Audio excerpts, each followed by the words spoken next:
भीम.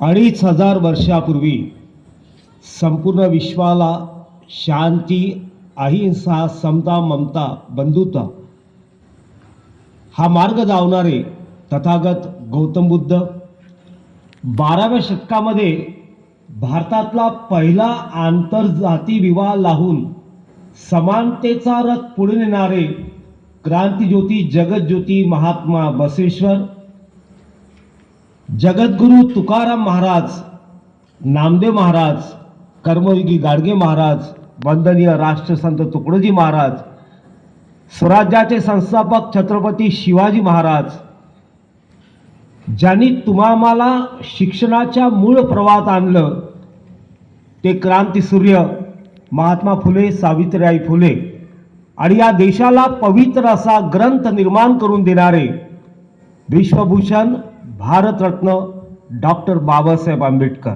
या तमाम महापुरुषांना, पुरोगामी विचाराच्या संतांना मी सर्वप्रथम त्रिवार अभिवादन या ठिकाणी करतो आहे.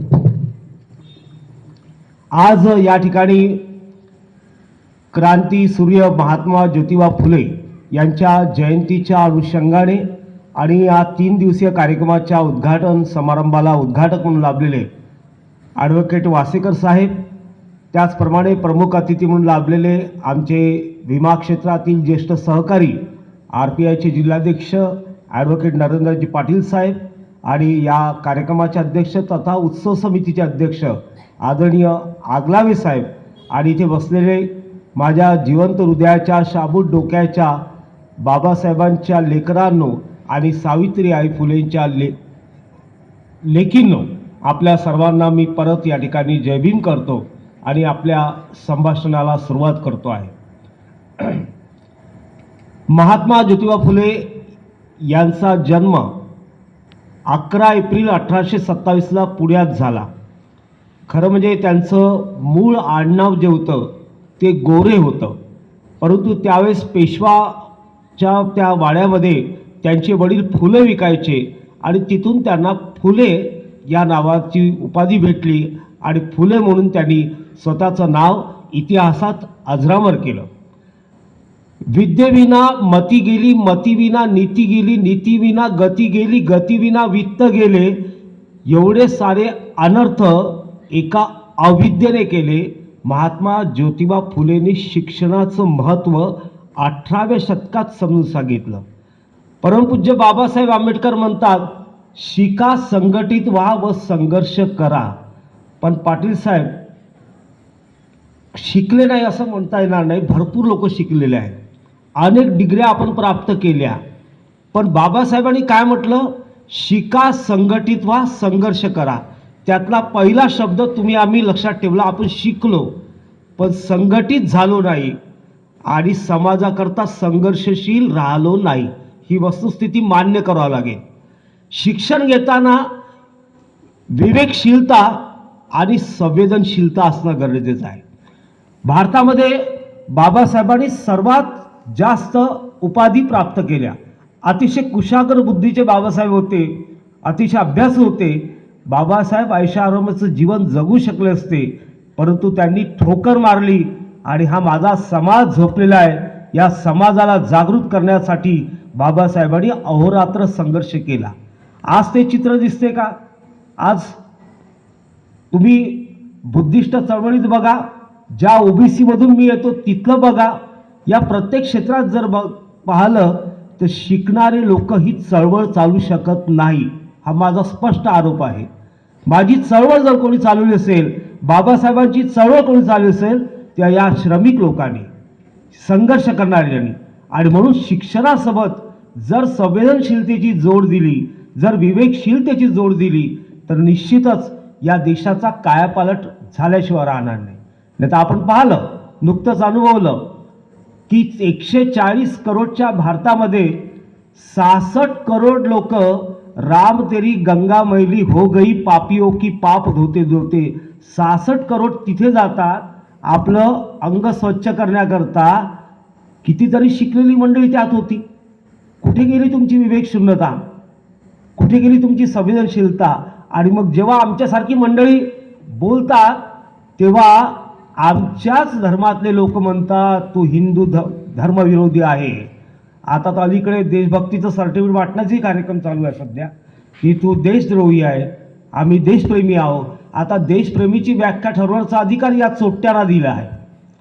म्हणजे या देशाचं वाटोळं कसं केलं आहे. तत्कालीन परिस्थिती बघा, ज्या काळामध्ये अज्ञान होतं, ज्या काळामध्ये शिक्षणाचा प्रसार नव्हता, तुम्हा बहुजनांना सर्वसामान्याला म्हणजे समाजाच्या मुख्य प्रवाहात येण्याचा अधिकार प्रस्थापित व्यवस्थेने नाकारला होता. त्या तत्कालीन परिस्थितीमध्ये आमच्या महापुरुषांनी, आमच्या पुरोगामी विचाराच्या संतांनी अज्ञानाच्या काळात विज्ञान पेरण्याचं काम केलं आणि आज विज्ञान युगात अज्ञान पेरण्याचं काम चालू आहे. संत तुकाराम महाराज 350 वर्षापूर्वी म्हणतात, कन्या पुत्रे होते नवसी तो का करणे लागे पती. म्हणजे त्यांनी तो विज्ञानवाद समजून सांगितला. आणि इथे PhD झालेला व्यक्ती मुलगा होत नाही म्हणून पुत्रकामिष्टी यज्ञ करते, हे शिकलेल्या लोकांची अवस्था आहे. म्हणून असं शिकायचं आहे का आम्हाला? मुळीच नाही. शिक्षणाने आमचं हृदय द्रवलं पाहिजे. कन्याकुमारीच्या आमच्या एका बांधवाला ठेच लागली तर काश्मीरच्या बांधवाच्या हृदयातून किंवा डोळ्यातून अश्रू पडायला पाहिजे. ती संवेदनशीलता निर्माण करणं आणि ते साहित्य महात्मा फुलेंनी तयार केलं. किती त्रास सहन करावा लागला महात्मा फुलेंना, सावित्रीबाईला. जेव्हा पहिली शाळा 1848ला भिडेच्या वाड्यात त्यांनी काढली, मुलींची शाळा, सर्वप्रथम कोण गेलं शिकायला? ब्राह्मणांच्या मुली. ब्राह्मणांच्या मुली तिथे शिकायला गेल्या. त्या सावित्रीबाई फुलेला किती त्रास दिला, शेण का फेकून मारलं, प्रचंड त्रास दिला. आज या महिला वर्ग या ठिकाणी बसून आहे ना. तुम्ही त्या काळात चूल आणि मूलमध्येच जळलेलं होतं, पण तुम्हाला जर खऱ्या अर्थानं समाजाच्या मुख्य प्रवाहात आणलं तर त्या महात्मा ज्योतिबा फुले, सावित्रीबाई फुले आणि बाबासाहेबांच्या संविधानानं. म्हणून त्यांचे अनंत उपकार आपल्यावर आहेत, ते कधी विसरता येणार नाही. काळ मी 21व्या शतकात वाटचाल करतोय असं सांगतो, विज्ञान युगात वाटचाल करतोय, जिथे क्षेपणास्त्र आम्ही विकसित केले, जिथे AI जो काही नवीन भस्मासुर आलाय, जो येणाऱ्या 10 वर्षात तुम्हाला सर्वांच्या तरुणांचा रोजगार हिरावून घेणार आहे. असे नवीन प्रगती जरी आम्ही केली तर खऱ्या अर्थानं आम्ही आत्मिक प्रगती केली का? मुळीच नाही. आज आम्ही खऱ्या अर्थानं आत्मिक समाधानी नाही. आज परिवारामध्ये जर आम्ही एकत्र बसण्याचा कधी योग येतो का?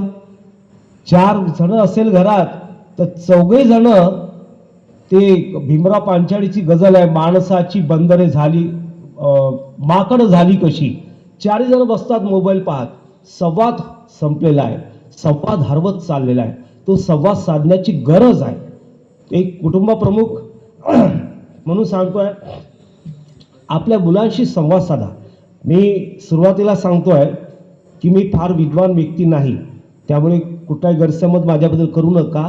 महापुरुषांच्या आणि पुरोगामी विचारांच्या संतांबद्दल असलेली आस्था, त्यांचा छोटासा अभ्यासक अनुभव, चिंतन, तर्कशीलता या आधारे मी आपल्याशी संवाद साधणार आहे, आपल्याशी हितगुज करणार आहे, नव्हे की तुमच्यासमोर वक्ता म्हणून भाषण देणार आहे. मित्रांनो, आपल्याला हे समजून घ्यायला पाहिजे की त्या काळामध्ये या महापुरुषांनी जी क्रांती केली, आज परत तो दिवस जवळ येत आहे. परत एकदा समग्र क्रांतीची गरज आहे. पाटील साहेब, समग्र क्रांतीची गरज आहे. काय होऊन आलं या देशामध्ये? आंबेडकर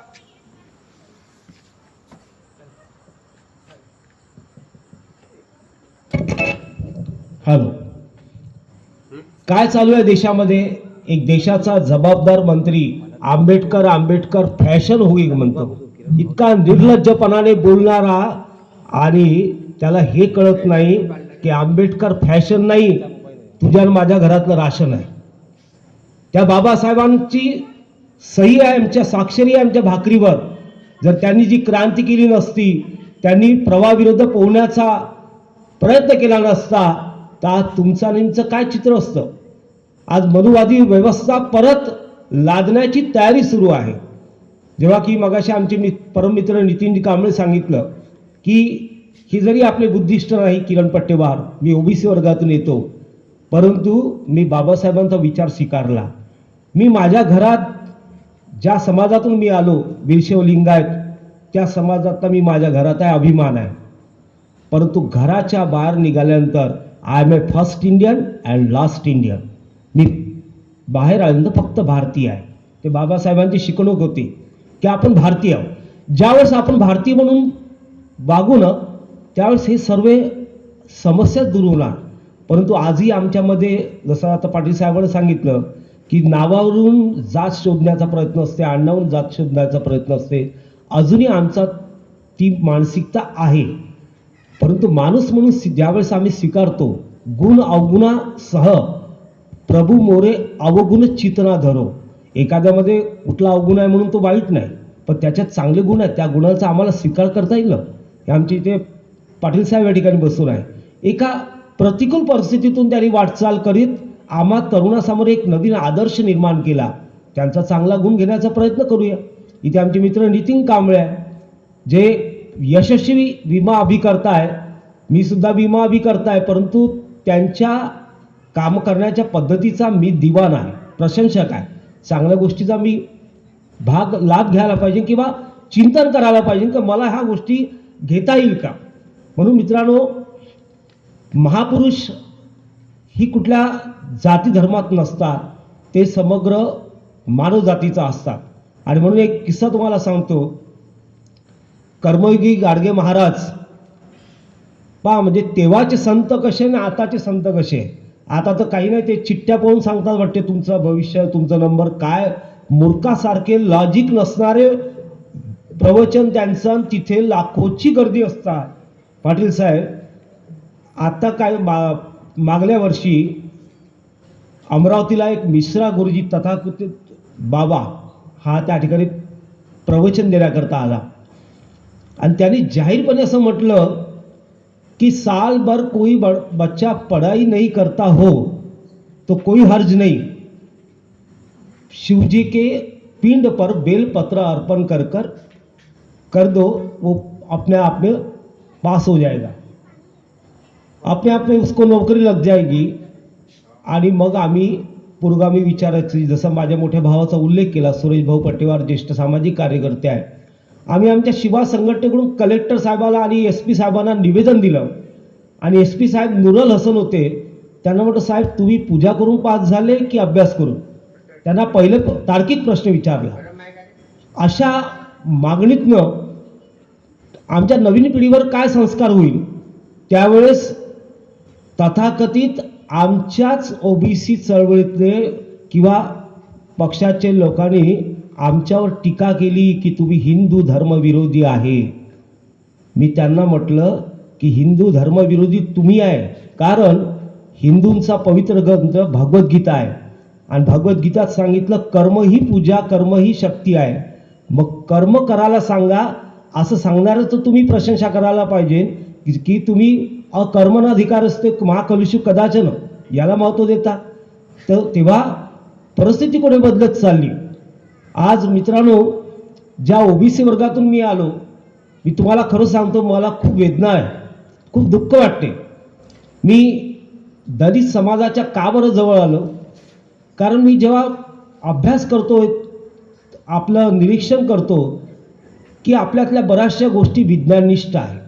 या बाबासाहेबांनी तुम्हाला धर्माच्या माध्यमातून जो विचार दिला, जो विचार तुमच्या मस्तिष्कामध्ये बिंबवला, त्या विचारांचं बरेचसे म्हणजे जवळपास 99% बुद्धिस्ट पालन करतात, त्याचा मला अभिमान आहे. आज मी OBC समाजातून आलो, पण OBC समाजामध्ये प्रचंड अंधश्रद्धा आहे, अजूनही सुधारायला तयार नाही. म्हणून मी OBC म्हणत नाही, BBC म्हणतो. BBC म्हणजे बयाड भारती चॅनल, जे कधी सुधारणार नाही. जर तुम्हाला सांगतो हा 52% OBC जर बदलला ना पाटील साहेब, तर या देशाचं कायापालट होईल, या देशाचं भविष्य उज्ज्वल होईल. हे तळमळीने सांगायचं वाटतं. ज्या घरातून मी आलो, ज्या समाजातून मी आलो, तिथे अतिशय धार्मिक स्तोम आहे, कर्मकांड आहे. परंतु वयात आल्यानंतर मी माझ्या जीवनात कर्मकांड नाकारलं, त्यागलं. 6 भाऊ 2 बहिणी असलेला असा मोठा परिवार आहे आमचा. एकमेव मी त्या परिवारातला आहे. कर्मकांड नाकारलं. आणि मुलींना सुद्धा सांगतो की शक्यतो तुम्ही पण या गोष्टीच्या जवळ जाऊ नका. आस्थेला विरोध नाही, भारतीय घटनेने उपासना पद्धतीला मान्यता दिली आहे किंवा अंधश्रद्धा निर्मूलन समिती एवढ्या वर्षापासून आम्ही काम करतो, आमचा देवाधर्माला विरोध नाही, तुम्ही उपासना जरूर करा, परंतु ज्या पद्धतीचं शोषण व्यवस्था निर्माण होणाऱ्या गोष्टीला जर तुम्ही प्रोत्साहन देत असाल तर त्या तुमच्या शिक्षणाचं काही उपयोग नाही. किती आज जेव्हा मी चित्र पाहतो समाजामध्ये की एकीकडे तो काळ होता तत्कालीन समाज व्यवस्था का जिथे माणसं पेटून उठायचे, जिथून देशाची क्रांती झाली, हजारो लाखो लोक मृत्युमुखी पडले आणि आपल्या देशाला स्वातंत्र्य मिळालं. पण आज आम्ही आत्मकेंद्रित झालो. आम्ही स्वतःच्या ऐहिक सुखामध्ये इतका आनंद घेतोय की बाजूच्याला काय झालं काही देणं घेणं नाही. तेव्हा संवेदनशीलता निर्माण करणं गरजेचं आहे. म्हणून कभी होठों के लिए मरे कभी नोटों के लिए मरे, कभी होठों के लिए मरे कभी नोटों के लिए मरे, अगर होते शहीद भगत सिंह, अरे यार राजगुरु हम भी किन निकम्मों के लिए मरे, हम भी किन निकम्मों के लिए मरे. हे भगतसिंगांनी म्हटलं असतं. आज जर ते इथे असते, कशासाठी आम्ही फासावर लटकलो, कशासाठी बाबासाहेबांनी एवढा संघर्ष केला, हे आजचे दिवस पाहण्यासाठी. आज आम्ही म्हणाला विज्ञान युगात आहोत.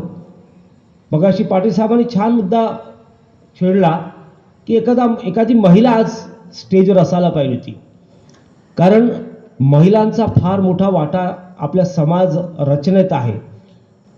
जर सावित्रीबाई फुले नसती तर महात्मा फुले नसते, जर रमाई नसती तर बाबासाहेब नसते. आणि म्हणून स्त्रियांचं योगदान फार महत्त्वाचं आहे या जीवनामध्ये. शिक्षण नक्की घ्या,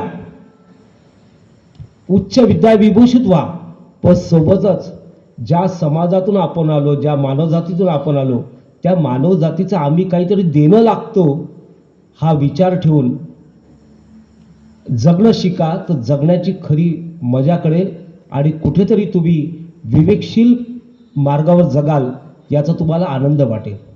मित्रांनो, आज महात्मा फुलेंची जयंती आहे.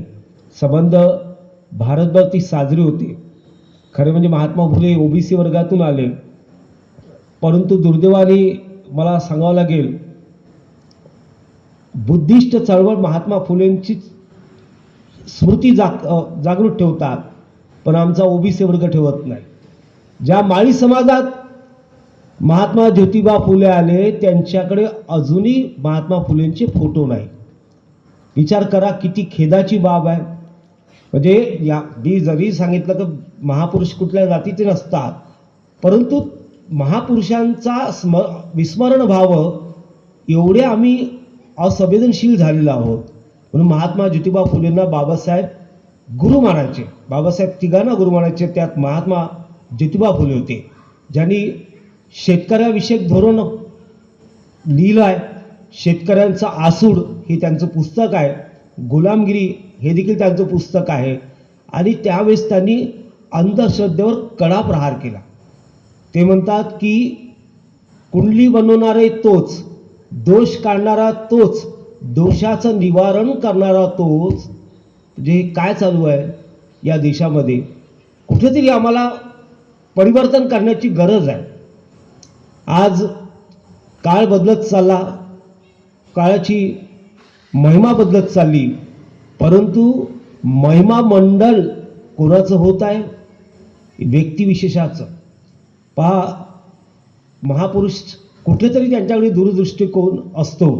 बाबासाहेबांनी प्रबुद्ध भारतमध्ये लिहिलेलं आहे का देशाची लोकशाही जेव्हा एका व्यक्तीभोवती वलयांकित होते त्यावेळेस देशाचं सार्वभौमत्व धोक्यात येते.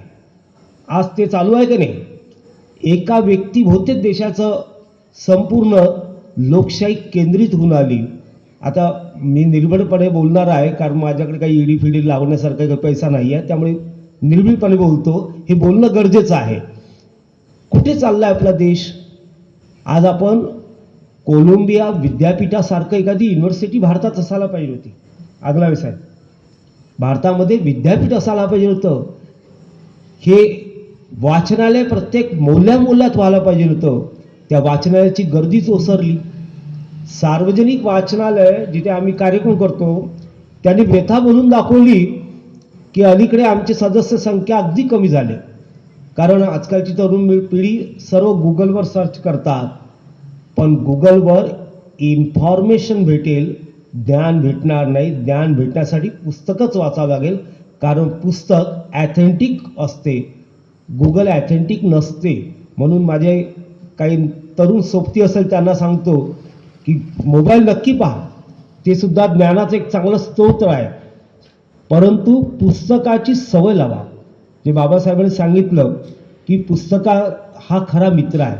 मी नेहमी सांगतो मित्रपरिवारामध्ये बसल्यानंतर की जगामध्ये तुमचे 3च खरे मित्र आहेत. एक तुमचं ज्ञान, जे कोणी हिरावू शकत नाही. दुसरं तुमची बचत, आणि तिसरी तुमची जीवन साथी म्हणजे तुमची अर्धांगिनी. हे 3च खरे मित्र आहे. या 3ही मित्राला जपून वागवा आणि त्या 3ही मित्राशी सलोखा साधा, तर निश्चितच जीवनामध्ये एक चांगला अनुभव येईल. या कार्यक्रमाच्या निमित्तानं आमचे मित्र नितीन भाऊ कांबळे यांनी या ठिकाणी आमंत्रित केलं. खरं म्हणजे वेळ बराच झालेला आहे आणि या सर्वांशी हितगुज साधायचं आहे. आज महात्मा फुले जयंतीच्या अनुषंगाने आपल्याशी बोलताना विषय अनेक आहे. मी मगाशी जे म्हटलं की महापुरुष कुठल्या जातीचे धर्माचे नसते. अहो, रक्ताच्या नात्यापेक्षा विचाराचं नातं किती श्रेष्ठ असते याचं एक मार्मिक उदाहरण देतो. परमपूज्य बाबासाहेब यांचं महानिर्वाण 6 डिसेंबर 1956 झालं आणि बाबासाहेबांवर प्रचंड प्रेम करणारे कर्मयोगी गाडगे महाराज त्यांनी अन्न त्याग केला, तहान पाणी सुद्धा सोडलं आणि त्यांची प्रकृती खालावली आणि कर्मयोगी गाडगे महाराज 20 डिसेंबरला त्यांचा देखील महानिर्वाण झाला. या 2 महापुरुषांचं बघा, हे महानिर्वाण होणं हे कशाचं द्योतक आहे? हे विचारावर प्रेम करणारं द्योतक आहे. विचारांचे हे नातेवाईक आहे. रक्ताच्या नातेवाईकापेक्षा विचारांचे नातेवाईक अधिक श्रेष्ठ असतात. आणि म्हणून या सर्व संतांना जेव्हा आम्ही वाचतो, त्यांचे काही अनुभव घेतो, तेव्हा असं वाटते की काय होऊन गेले, ज्यांनी अज्ञान युगात विज्ञान पेरण्याचं काम केलं. चमत्काराच्या भरीभरोने झाले अनेकाची धूळदाणी, चमत्काराच्या भरीभरोनी झाली अनेकांची धूळदाणी, संत चमत्कार वर्णू नका सज्जनो, हे तुकडोजी महाराजांनी सांगितलं. पण आजकाल तेच चालू आहे. कुठला चमत्कार चिकटवतात, काय चिकटवतात. म्हणजे शिकल्यानंतर ही जर परिस्थिती येत असेल तर मी असं म्हणेन की न शिकलेलं बरं. शिक्षण घेऊन आम्ही जर अंधश्रद्धेकडे जात असेल, आम्ही जर कर्मकांडाकडे जात असेल, मग त्या शिक्षणाचा काय उपयोग आहे? नोकरी तर तशी नाही असं वस्तुस्थिती आहे. रोजगाराचे अनेक साधन आहेत, परंतु शिक्षणासोबत जेव्हा आम्हाला विवेकशीलता येईल, कारण बाबासाहेबांनी प्रज्ञा सांगितली आहे. जिथे प्रज्ञा असते तिथे कन्फ्युजन नसते, तिथे कुठेतरी विचाराची स्पष्टता असते. एक ज्याला कन्सेप्ट क्लिअर म्हणतो, ती प्रज्ञा बाबासाहेबांजवळ होती. आणि म्हणून बुद्धाच्या या देशामध्ये जेव्हा विचाराची पेरणी 2500 वर्षापूर्वी तथागत गौतम बुद्धांनी केली. मित्रांनो, महापुरुष हे केवळ वाचायसाठी नसते, तर ते अनुकरण करण्यासाठी असते. याचं एक उदाहरण तुम्हाला सांगतो. एक 5 वर्षापूर्वी भारतात नव्हे तर विश्वभरात एक महामारी आली, ज्याचं नाव होतं कोरोना. कोरोनाने अनेक जीव, निष्पाप जीव गेले. एक असं भयमय वातावरण निर्माण झालं. मी माझ्या जीवनातलं उदाहरण सांगतो. मला शुगर आणि BP आहे पाटील साहेब, आणि जेव्हा कोरोना सुरू झाला, मी मास्क घातला नाही, मी सॅनिटाईज केलं नाही आणि घरात सुद्धा माझ्याकडे लोक यायचे. मी मॉर्निंग ग्रुपला जायचं, तिथे सुद्धा कधी मास्क वापरला नाही, कारण मी विज्ञानवादी विचाराचा व्यक्ती राहिलो आहे. मला हे न घाबरण्याचं कारण काय होतं? त्याला कारण होतं तथागत गौतम बुद्ध. गौतम बुद्धांचं एक स्टेटमेंट मी वाचलं होतं की जे डोक्यात घ्याल ते शरीर आत्मसात करते. अनिच्छा कार्यकर्ता असल्यामुळे स्वाभाविक आहे की आम्ही चिकित्सा करणारे लोक आहोत. आणि मी त्या क्षणापासून मी डोक्यात कोरोना घेतला नाही. जेव्हा की मला जास्त शक्यता होती, पण मला कोरोना झाला नाही. आणि दुसरा विषय की आता 3 महिने LIC बंद, भारत इतिहासामध्ये पहिल्यांदाच अशी घटना, माझे कार्यक्रम पण बंद. मग आता घर कसं चालेल हा विचार होता. त्यावेळेस एका उर्दू शायरचा शेर मला आठवला. एक उर्दू शायर होता ज्याचं झोपडी वजा घर होतं, ज्याने प्रचंड साहित्य लिहिलं, काव्य लिहिलं, शेरोशायरी लिहिली, आणि तो कडी लावून चहा प्यायला गेला. आणि तिथून परत येताना पाहिलं तर त्याच्या डोळ्यासमोर एक खौफनाक नजारा की त्याची झोपडी जळून खाक होते आहे. तेव्हा तो विदीर्ण मनानं, दुःखी मनानं म्हणतो कि जब जला है घर मेरा तो बचा क्या है. जब जला है घर मेरा तो बचा क्या है. थोडा थांबतो, आशावादी विचाराची पेरणी करतो आणि पुढे लिहितो, जब जला है घर मेरा तो बचा क्या है, जब मैं बच गया हूं तो फिर जला क्या है. जेव्हा मी वाचलं तेव्हा काय झालं, पुन्हा नवीन निर्माण करू. आणि त्या 4 ओळीनं मला जगण्याचा एक नवीन ऊर्जा दिली. आणि मी ठरवलं की जर मला कुठलाही हा डिसीज झाला नाही तर परत मी माझी परिस्थिती निर्माण करीन, परत स्वतःला डेव्हलप करीन. मित्रांनो, हे खऱ्या अर्थानं साहित्य हे प्रतिबिंब असते, आरसा असते. आणि म्हणून मी तुम्हाला सांगतो की महात्मा फुले जयंती साजरी करताना किंवा महापुरुषांची जयंती साजरी करताना तो संकल्प दिवस म्हणून साजरा करतो, करणं महत्त्वाचं आहे. कारण नेमोची येतो पावसाळा, यानुसार दरवर्षी जयंती येणार, ती साजरी करणार, इथून तुम्ही मग घरी जाणार, पुन्हा तो विचार विस्मरणात जाईल. का नाही आपण असं करू शकत की बाबासाहेबांच्या जयंतीला वाचन दिवस म्हणून उपक्रम आपण चालू करूया. दररोज प्रत्येकाने एक पान वाचावं, पण चांगल्या पुस्तकाचा. बाबासाहेबांचं जे साहित्य असेल किंवा तमाम ज्या महापुरुषांचं साहित्य असेल, एक पान आम्ही नेहमी वाचावं, आमच्या मुलांना सुद्धा ते सांगावं. का नाही महात्मा फुलेंच्या जयंतीनिमित्त आम्ही एखादा उपक्रम साजरा करूया. भविष्यात जर असा उपक्रम साजरा करता येईल तर ती जयंती परिणामकारक ठरेल आणि सर्वार्थानं सार्थक ठरेल. कारण या महापुरुषाने जे काम केलं ते आपल्या उत्कर्षाकरता केलं. त्यांच्या साहित्यामध्ये तुमच्या जीवनाचा उत्कर्ष सामावलेला आहे. आणि म्हणून अधिक वेळ न घेता आज महात्मा फुले जयंतीच्या अनुषंगाने या ठिकाणी मला बोलावलं. समारोपी भागात वळण्यापूर्वी 12व्या शतकामध्ये क्रांतिज्योती जगज्योती महात्मा बसवेश्वर यांनी त्या काळात फार मोठी क्रांती केली. म्हणजे आमच्या घराघरात महात्मा बसवेश्वरांचे फोटो होते. ते एका राज्याचे प्रधानमंत्री होते. आम्ही वडिलांना विचारायचं, बाबा ही कोण? तर म्हणाले हे राजे होते, मग हे ब्राह्मण समाजात जन्माला आले, मग त्यांनी विर्शलिंगायत समाजाची दीक्षा घेतली वगैरे वगैरे. जेव्हा आम्ही वयाने मोठे झालो आणि शिवा अखिल भारतीय विरशैव युवक संघटना या संघटनेत मी सक्रिय झालो, तेव्हा खऱ्या अर्थानं या महापुरुषाचा खरा इतिहास प्राध्यापक मनोहर धोंडे सरांच्या माध्यमातून मिळाला की महात्मा बसवेश्वर हे जन्मानं विरशैव लिंगायत होते. ते लिंगायत धर्माचे संस्थापक नव्हते तर धर्म प्रचारक होते.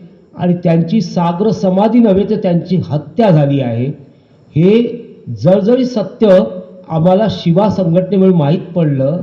यावरून मला तुम्हाला हे सांगायचं आहे की हयात असताना त्या महापुरुषाला त्याची प्रचंड अवहेलना करायची.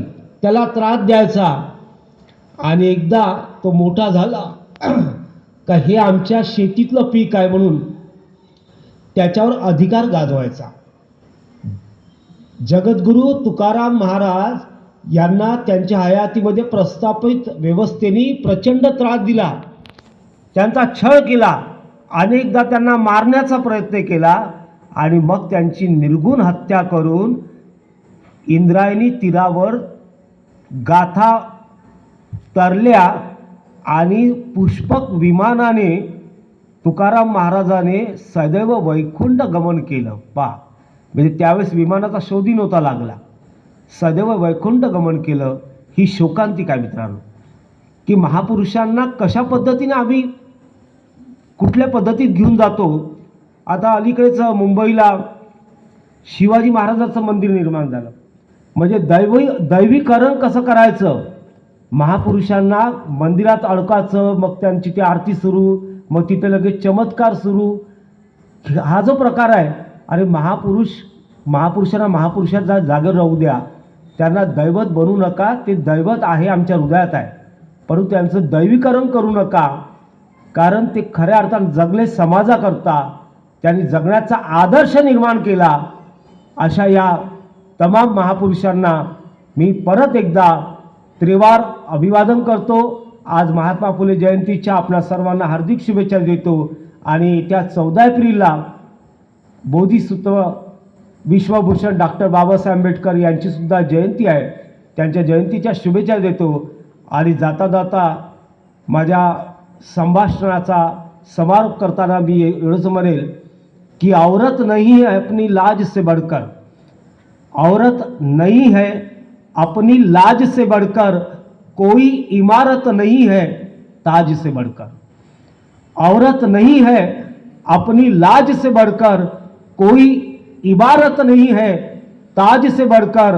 यूं तो कई सारे महापुरुष देखे हैं इन आंखों ने, यूं तो कई सारे महापुरुष देखे हैं इन आंखों ने, मगर नजर नहीं आते डॉक्टर भीमराव आंबेडकर से बढ़कर, डॉक्टर भीमराव आंबेडकर से बढ़कर.